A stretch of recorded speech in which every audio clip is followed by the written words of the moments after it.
Hey, good day, folks. Welcome back. Today I want to talk about the amount of weight that a horse can carry. Now, a lot of you, if you haven't already, you are going to hear about the 20% rule. And what that is, and I don't think it's a rule, I think it's just a guideline at best, but we'll get to that in a minute.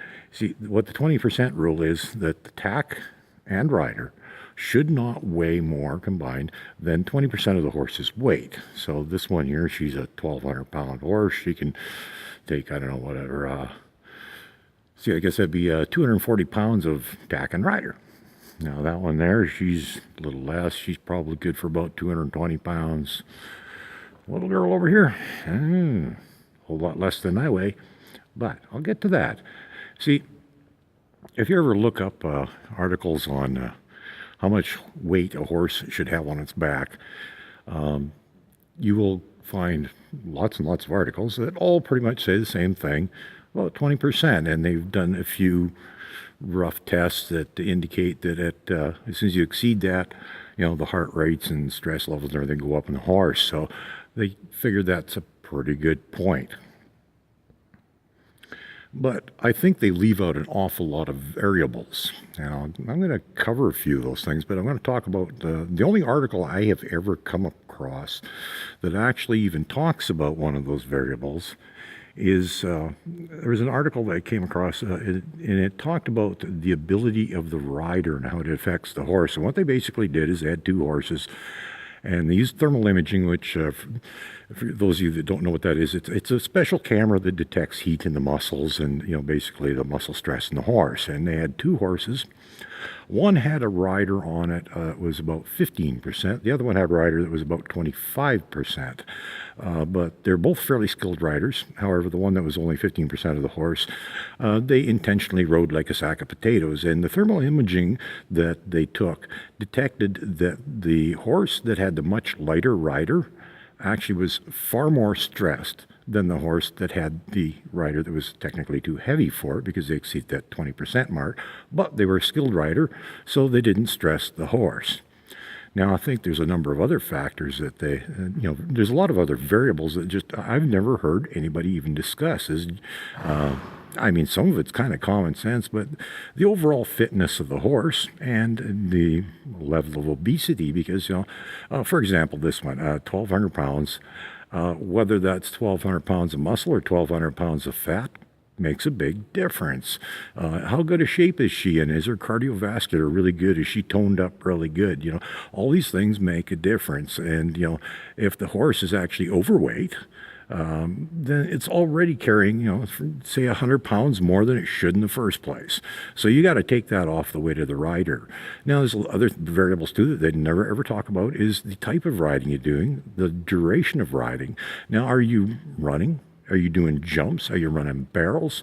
Or are you going for a leisurely stroll at a walk? And how long are you riding that horse? Nobody ever talks about that stuff. And this is where I want to go back to this one here.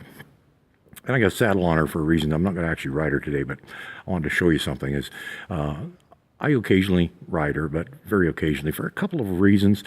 First off, she's too small for me. Now, not horribly, in spite of her short stature. It's mostly just short legs. She's actually over 800 pounds, but she's still too small for me.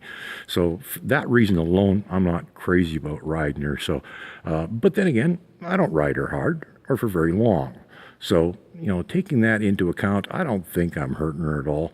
And, she's actually dropped a little weight over the past year, and she seems to be in much better shape than used to be, too. So I'm thinking, there's some variables there, too, that weren't there before. But there's things other than that. Okay, there's the rider skill, the fitness level of the horse, the obesity level of the horse, the type of riding you do, all of these variables nobody ever talks about. All they say is 20%. Tack and rider shouldn't exceed 20%. But there's some other things, and this particular horse is a good example of some horses probably shouldn't be ridden at all, and this would be one of them because in order to get a saddle to fit on her properly, because of the shape of her back, I got to really crank that cinch down tight. Now, the other problem with this one, and I've got it kind of loose today, so it's not doing what it usually does, but because of her shape, if you notice, she's got a bit of a barrel to her. She's got quite the curve and thins out in here. So where does the cinch end up? It always ends up in here, right in our armpit. And that can't possibly be comfortable for the horse. So one more reason I don't think it's a good idea for her to be ridden. Maybe a very light rider, bareback, that wouldn't be a problem. But on that note too is I'm going to include in the description of this one, I'm going to include a link to one of my older videos where I actually talked about the differences between bareback and saddle. I'm not even going to get into that now. You can watch that video. And that's just one more variable that you got to consider is not just the gross weight of the rider and tack, but how many pounds per square inch or kilograms per square centimeter, or, whatever whether you're metric or not. The amount of pressure on a given square area on the horse's back is one more variable to consider that nobody ever talks about. Like I said, all they ever talk about is the 20% rule, and I don't think it's a rule at all. I think at best it's a guideline. Not a bad idea. There's been enough studies that have shown that that is generally the tipping point one way or the other for the horse, where it starts to get stressed, breathes heavy, heart rate goes up, stuff like that.